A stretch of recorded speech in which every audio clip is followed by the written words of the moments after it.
നിലമ്പൂർ ഉപതെരഞ്ഞെടുപ്പിൽ വളരെ നിർണായകമായ ലീഡ് നിലയാണ് ഇപ്പോൾ കാണുന്നത്. 11,112 14 റൗണ്ടുകൾ എണ്ണി പൂർത്തീകരിക്കാൻ പോകുമ്പോൾ ഇതാ 11,112 വോട്ടിന്റെ ലീഡ് നിലയുമായി ആര്യാടൻ ഷൗക്കത്ത് അനിഷേധ്യമായ നിലയിലാണുള്ളത്. ഇനി ഒരു ഘട്ടത്തിലും ഈ ഭൂരിപക്ഷം ഏതെങ്കിലും തരത്തിൽ കുറയ്ക്കാൻ ശ്രമിക്കാമെന്നല്ലാതെ ആര്യാടൻ ഷൗക്കത്ത് വിജയം ഉറപ്പിച്ചു കഴിഞ്ഞിരിക്കുന്നു. 10,000 വോട്ടിന് മുകളിൽ ഭൂരിപക്ഷത്തിൽ വിജയിക്കുമെന്ന് ഈ വോട്ടെണ്ണൽ തുടങ്ങുന്നതിനിടെ തന്നെ U D F convener Adoor Prakash പ്രഖ്യാപിച്ചിരുന്നു. അത് അക്ഷരാർത്ഥത്തിൽ ശരിവെക്കുന്ന തരത്തിലുള്ള ഒരു ഫലമാണ് ഇപ്പോൾ പുറത്തു വന്നുകൊണ്ടിരിക്കുന്നത്. മറ്റൊരു പ്രധാനപ്പെട്ട കാര്യം, വളരെ ശക്തമായ രാഷ്ട്രീയ സന്ദേശം നിലമ്പൂർ ഉപതെരഞ്ഞെടുപ്പ് സർക്കാരിന് നൽകിയിരിക്കുന്നു, മറ്റ് രാഷ്ട്രീയ കക്ഷികൾക്ക് നൽകിയിരിക്കുന്നു. ഏതെല്ലാം വിഷയങ്ങൾ ഈ തെരഞ്ഞെടുപ്പിൽ ഉയർത്തിയോ ആ വിഷയങ്ങളെല്ലാം നിലമ്പൂരിലെ വോട്ടർമാർ ചോദ്യം ചെയ്തിരിക്കുന്നു എന്നുള്ളതാണ് ഏറ്റവും പ്രധാനപ്പെട്ട കാര്യം. LDF ഉയർത്തിയ എല്ലാ രാഷ്ട്രീയ വിഷയങ്ങളെയും നിലമ്പൂരിലെ വോട്ടർമാർ ചോദ്യം ചെയ്തിരിക്കുന്നു. അതേസമയം തന്നെ ഈ സർക്കാരിനെതിരെ ഉയർന്നിട്ടുള്ള ഭരണവിരുദ്ധ വികാരത്തിന്റെ ഭാഗമായിട്ടുള്ള ഉയർന്ന ചോദ്യങ്ങൾ, ഇപ്പോഴും വായുവിൽ നിൽക്കുന്ന ചോദ്യങ്ങൾ, ഉത്തരം കിട്ടാത്ത ചോദ്യങ്ങൾക്ക് ആ ചോദ്യങ്ങളെ പിന്തുണച്ചുകൊണ്ടുള്ള ഒരു ലീഡ് നിലയാണ് ഇപ്പോൾ UDF നൽകിയിരിക്കുന്നത്. UDF ലഭിക്കുന്ന ലീഡ് 10,000 കടന്നിരിക്കുന്നു. 11,112 വോട്ടാണ് ലീഡ് നില ഉള്ളത്. അപ്പോൾ 15 റൗണ്ട് എണ്ണി പൂർത്തിയായിരിക്കുന്നു. 683 വോട്ടിന്റെ ലീഡ് 683 വോട്ടിന്റെ ലീഡ് നേടിയിരിക്കുന്നു. 15-ാം വോട്ട് 16-ാം റൗണ്ട് എണ്ണി തുടങ്ങിയിരിക്കുകയാണ്. 16-ാം റൗണ്ട് എണ്ണി തുടങ്ങി. 16-ാം റൗണ്ട് എണ്ണി തുടങ്ങുമ്പോൾ ലീഡ് നില 11,403 ഉയർന്നിരിക്കുന്നു. 11,403 ഉയർന്നിരിക്കുന്നു ആര്യാടൻ ഷൗക്കത്തിന്റെ ലീഡ് നില. 11,403 വോട്ടുകളുടെ ലീഡുമായി ആര്യാടൻ ഷൗക്കത്ത് മുന്നോട്ട് പോകുന്നു. 10,000-ൽ താഴേക്ക് വരാനുള്ള സാധ്യതകൾ ഏതാണ്ട് അവസാനിച്ചു എന്ന് മനസ്സിലാക്കണം. സംസ്ഥാന സർക്കാരിനെതിരായിട്ടുള്ള വലിയ ജനവിധിയായി നിലമ്പൂരിലെ തെരഞ്ഞെടുപ്പ് ഫലം മാറി എന്നതാണ് മനസ്സിലാക്കേണ്ട കാര്യം. ഒരു പരമ്പരാഗത കോൺഗ്രസ് മണ്ഡലമാണെന്ന് മറ്റുള്ളൊക്കെയുള്ള പ്രതികരണം ഇന്നലെ മുഖ്യമന്ത്രിയുടെ ഭാഗത്ത് നിന്ന് കണ്ടെങ്കിൽ അങ്ങനെയല്ല. അങ്ങനെയാണെങ്കിൽ അവിടെ വിജയം നേടിയ LDF-ന്റെ 2 തവണത്തെ ചരിത്രമുണ്ട്. ആ ചരിത്രത്തെ മറികടന്നുകൊണ്ടാണ് ഇപ്പോൾ LDF അവിടെ പരാജയപ്പെടുന്നത്. UDF-നെ സംബന്ധിച്ച് ആത്മവിശ്വാസം പകരുന്ന ഒരു തെരഞ്ഞെടുപ്പ്. 2026-ലെ നിയമസഭാ തെരഞ്ഞെടുപ്പിലേക്ക് പോകുന്നതിന് മുൻപ് അവർക്ക് കിട്ടാവുന്ന ഏറ്റവും വലിയ ടേക്ക് ഓഫുകളിലൊന്നാണ്, വലിയ കുതിപ്പുകളിലൊന്നാണ് എന്ന് എടുത്തു പറയാവുന്ന ഒരു ഇനീഷ്യൽ പുൾ കിട്ടിയിരിക്കുന്നു. അവരെ സംബന്ധിച്ചത് പ്രധാനപ്പെട്ടതാണ്. ഏതായാലും UDF പ്രവർത്തകർ ആഘോഷം തുടങ്ങി കഴിഞ്ഞു. കൗണ്ടിംഗ് സ്റ്റേഷന് പുറത്ത് ഷംസീർ ചേരുന്നു. അവിടെ നിന്ന് ഷംസീർ, എന്താണ് അവിടെ കാണുന്നത്? നിഷാദ്, വലിയ ആവേശം ഈ കൗണ്ടിംഗ് സ്റ്റേഷന് മുന്നിൽ കാണുകയാണ്. കാര്യം ആദ്യഘട്ടത്തിൽ പ്രവർത്തകരുടെ എണ്ണം കുറവായിരുന്നുവെങ്കിൽ ഒരു 10,000-ന് മുകളിലേക്ക് ഭൂരിപക്ഷം കൂടിയതോടുകൂടി പ്രവർത്തകർ കൂട്ടമായി ഈ കൗണ്ടിംഗ് സ്റ്റേഷന് മുന്നിലേക്ക് എത്തുന്ന കാഴ്ച കാണുന്നു. ഇപ്പോൾ വിജയാഹ്ലാദം പ്രകടനമായി റോഡിലേക്ക്, മെയിൻ റോഡിലേക്ക് പ്രവർത്തകർ പോവുകയാണ്. 15,000-ലേക്ക് ഭൂരിപക്ഷം എത്തുമെന്ന പ്രതീക്ഷ തന്നെ ഇപ്പോഴും വച്ചു പുലർത്തുകയാണ്. ആദ്യഘട്ടത്തിൽ ഭൂരിപക്ഷത്തിൽ ചെറിയ മന്ദഗതി ഉണ്ടായിരുന്നുവെങ്കിൽ കൂടി ഇപ്പോൾ ഭൂരിപക്ഷം ഉയർന്നതിന്റെ വലിയ ആവേശത്തിൽ കൂടിയാണ് ഇപ്പോൾ UDF പ്രവർത്തകരുള്ളത്. വലിയ ഭൂരിപക്ഷത്തിലേക്ക് എത്തും. ഈ വിജയം ഞങ്ങള് മുക്കട്ടയിൽ അന്ത്യവിശ്രമം കൊള്ളുന്ന ആര്യാടൻ മുഹമ്മദിനെ സമർപ്പിക്കുന്നു. ഇത്രയും കാലം ജനങ്ങൾ അനുഭവിച്ച ദുരിതമുണ്ട്. 9 വർഷമായിട്ട് ആ ഒരു ഭരണവിരുദ്ധ വികാരത്തിന്റെ പ്രതിഫലനം, ഭരണവിരുദ്ധ വികാരത്തിന്റെ പ്രതിഫലനമാണിതെന്നാണ് വോട്ടർമാർ പറയുന്നത്, UDF പ്രവർത്തകർ പറയുന്നത്. ഇനി സാജിദ് അജ്മൽ ചേരുന്നു കൗണ്ടിംഗ് സ്റ്റേഷനിൽ നിന്ന്. സാജിദ്, ഇപ്പോൾ നഗരസഭ എണ്ണിക്കഴിഞ്ഞു. ഇനി എണ്ണാനുള്ളത് അമരമ്പലവും കരുളായിയും. എന്തെങ്കിലും മാറ്റമുണ്ടാകുമോ ഭൂരിപക്ഷത്തിൽ?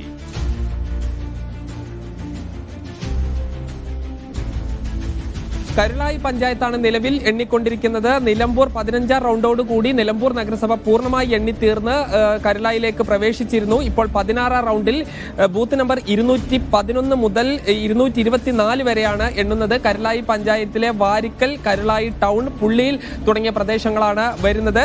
ഇതിൽ ഇനി വലിയ ഒരു മാറ്റം ഈ ട്രെൻഡ് അനുസരിച്ച് ഉണ്ടാവാനുള്ള സാധ്യതയില്ല. കാരണം ഈ കരുളായിൽ ഏതാണ്ട് LDF-ഉം UDF-ഉം ഒപ്പത്തിനൊപ്പം ഉള്ളതാണ്. UDF-ന് വലിയൊരു ആശങ്ക ഉണ്ടായിരുന്നത് നിലമ്പൂർ നഗരസഭയിലാണ്. ഇവിടെ 2,000-ലധികം ലീഡാണ് നിലമ്പൂർ നഗരസഭയിൽ മാത്രം ആര്യാടൻ ഷൗക്കത്തിന് ലഭിച്ചത്.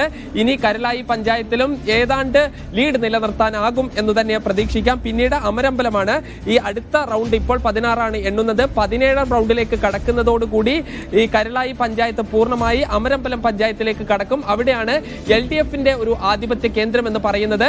അത് ആ വോട്ട് കൊണ്ട് മാത്രം, അവിടെയുള്ള വോട്ട് കൊണ്ട് മാത്രം ഇനി സ്വരാജിന് വിജയിച്ച് കയറാൻ കഴിയില്ല എന്ന് ഉറപ്പാണ്. അമരമ്പലം പഞ്ചായത്തിലും ഒരുപക്ഷെ ഇപ്പോഴത്തെ ട്രെൻഡ് പ്രകാരം UDF-ന് ലീഡ് നിലനിർത്താൻ കഴിയും. ആകെ 9ാമത്തെ ഒറ്റ റൗണ്ടിൽ മാത്രമാണ് ഈ സ്വരാജിന് ആ റൗണ്ട് വൈസ് നോക്കുമ്പോൾ മുന്നേറ്റം ഉണ്ടാക്കാൻ കഴിഞ്ഞത് 204 വോട്ടിന്റെ. പക്ഷേ 1500-ലധികം വോട്ട് ഓരോ റൗണ്ടിലും നേടിക്കൊണ്ടാണ് ആര്യാടൻ ഷൗക്കത്തിന്റെ മുന്നേറ്റം തുടരുന്നത്. അതോടൊപ്പം തന്നെ 15,730 വോട്ട് നേടാൻ PV അൻവറിന് നിലവിലത്തെ സാഹചര്യത്തിൽ കഴിഞ്ഞിരിക്കുന്നു. ഒരുപക്ഷെ അദ്ദേഹം ഒരു 17,000 ഇല്ലെങ്കിൽ 18,000 വോട്ട് വരെ പോകാനുള്ള സാധ്യതയും ഉണ്ട്. 11,043 വോട്ടിന്റെ ലീഡാണ് ഇപ്പോൾ ആര്യാടൻ ഷൗക്കത്തിന് ഉള്ളത്. ശരി, എന്തായാലും അതിശക്തമായ നിലയിലാണ് 11,403 വോട്ട് എന്ന അതിശക്തമായ നിലയിലാണ് ഇപ്പോൾ ആര്യാടൻ ഷൗക്കത്തുള്ളത്. ഇനി കരുളായി പഞ്ചായത്തും അമരമ്പലം പഞ്ചായത്തുമാണുള്ളത്. കരുളായി പഞ്ചായത്ത് എണ്ണി തുടങ്ങിയിരിക്കുന്നു. രണ്ടും LDF ശക്തി കേന്ദ്രങ്ങളാണെങ്കിൽ എന്നിരിക്കെ തന്നെ നിലമ്പൂർ പഞ്ചായത്തിൽ പോലും തന്റെ ലീഡ് നില ഉയർത്തിക്കൊണ്ട് ആര്യാടൻ ഷൗക്കത്ത് അനിഷേധ്യമായ മുന്നേറ്റമാണ് നടക്കുന്നത്. ഭരണവിരുദ്ധ വികാരം ഈ തെരഞ്ഞെടുപ്പിൽ ഉയർന്നു കഴിഞ്ഞിരിക്കുന്നു. അത് മാത്രമല്ല UDF-നെതിരെ LDF ഉന്നയിച്ച വർഗീയ ആരോപണങ്ങൾ കൂടി ഈ ഘട്ടത്തിൽ ശ്രദ്ധിക്കേണ്ടതാണ്. ജമാഅത്തെ ഇസ്ലാമിയെ കൂട്ടുകെട്ട്, ജമാഅത്തെ ഇസ്ലാമിയെ അസോസിയേറ്റ് പാർട്ടിയാക്കി തുടങ്ങി വെൽഫെയർ പാർട്ടി അസോസിയേറ്റ് പാർട്ടിയാക്കി തുടങ്ങിയ ആരോപണങ്ങൾ LDF-ന്റെ ഭാഗത്തുനിന്നുണ്ടായിരുന്നു. അതെല്ലാം വോട്ടർമാർ തള്ളിക്കളഞ്ഞിരിക്കുകയാണ്. അതായത് ഒരു തരത്തിലും ഒരു രംഗത്തും മേൽക്കൈ നേടാൻ കഴിയാതെ LDF തോറ്റമ്പുന്ന കാഴ്ചയാണ് നിലമ്പൂരിൽ നാം കാണുന്നത്. ഉയർത്തിയ രാഷ്ട്രീയ വിഷയങ്ങളിലാകട്ടെ, വോട്ടിംഗ് പാറ്റേണിലാകട്ടെ, എല്ലായിടത്തും അനിഷേധ്യമായ തോൽവി എന്ന് തന്നെ പറയാം. LDF-നെ സംബന്ധിച്ച് ഇത് ഭരണവിരുദ്ധ വികാരമാണ്. അത് സർക്കാരിന്റെ വിലയിരുത്തൽ തന്നെയാണ്. നേരത്തെ തന്നെ CPM സംസ്ഥാന സെക്രട്ടറി MV ഗോവിന്ദൻ സർക്കാർ വിലയിരുത്തലാകും ഇത് എന്ന് പറഞ്ഞിരുന്നുവെങ്കിൽ ഇതിപ്പോൾ സർക്കാരിനെ വിലയിരുത്തുകയാണ്. സർക്കാരിനെ തിരുത്താൻ ഇനി കേവലം മാസങ്ങൾ മാത്രമാണ് ബാക്കിയുള്ളത്. തങ്ങളുടെ രാഷ്ട്രീയ അജണ്ടയിലാകട്ടെ, സർക്കാരിന്റെ പെർഫോമൻസിലാകട്ടെ, സർക്കാരിനെ തിരുത്താൻ മാസങ്ങൾ മാത്രമാണുള്ളത്. നിയമസഭാ തെരഞ്ഞെടുപ്പിന് സെമി ഫൈനൽ ഞങ്ങൾ ജയിച്ചു എന്നാണ് PK കുഞ്ഞാലിക്കുട്ടി പ്രഖ്യാപിച്ചിട്ടുള്ളത്. മുഹമ്മദ് അസ്ലം ഉണ്ടെങ്കിൽ അസ്ലമിലേക്ക്. അസ്ലമില്ല. ഈ ഇപ്പോൾ നാം കാണുന്നത് UDF പ്രവർത്തകരുടെ ആഹ്ലാദ പ്രകടനമാണ്. അതിലേക്ക്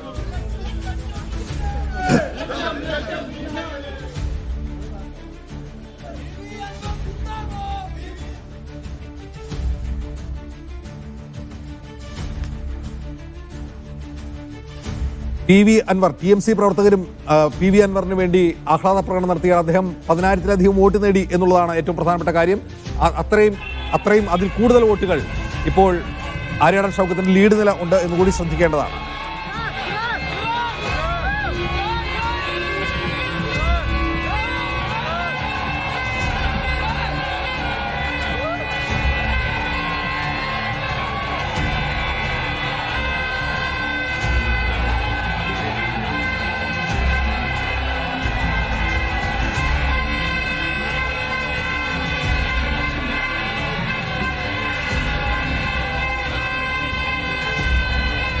കരുളായിയും അമരമ്പലവും എണ്ണി തുടങ്ങുമ്പോൾ നിലവിലുള്ള ലീഡ് നിലയിൽ നിന്ന് കുറവുണ്ടാകുമോ എന്ന് മാത്രമാണ് ശ്രദ്ധിക്കേണ്ടത്. നിലമ്പൂർ നഗരസഭ കഴിഞ്ഞിട്ടുണ്ട്. ഇപ്പോൾ കരുളായി എണ്ണി തുടങ്ങിയിട്ടുണ്ട്. ലീഡ് നില കുറയുമോ എന്നുള്ളതാണ് ഇനി നോക്കേണ്ട കാര്യം. ലീഡ് നിലയിൽ ചെറിയ ചാഞ്ചാട്ടങ്ങൾ ഇനി ഉണ്ടാകാം. കരുളായി എണ്ണുമ്പോഴും അതുപോലെ അമരമ്പലം എണ്ണുമ്പോഴും ലീഡ് നിലയിൽ കുറവുണ്ടാകാം. എന്നാലും 10,000-ൽ താഴെ കൊണ്ടുവരാൻ കഴിയുമോ? ആര്യാടൻ ഷൗക്കത്തിന് ലീഡ് നില 10,000-ൽ താഴെ കൊണ്ടുവരാൻ സ്വരാജിന് കഴിയുമോ എന്നുള്ളത് മാത്രമാണ് ഇനി ശ്രദ്ധിക്കേണ്ടത്.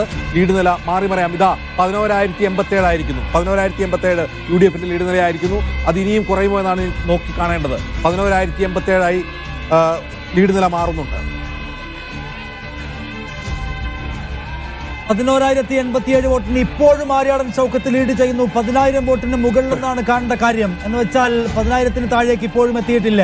അവസാനത്തെ 2 പഞ്ചായത്തുകളുടെ അന്തിമ കണക്കുകൾ കൂടി പുറത്തു വരുമ്പോൾ 10,000-ന് താഴേക്ക് കൊണ്ടുവരാനെങ്കിലും M സ്വരാജിനും LDF-നും കഴിയുമോ എന്നാണ് ചോദ്യം.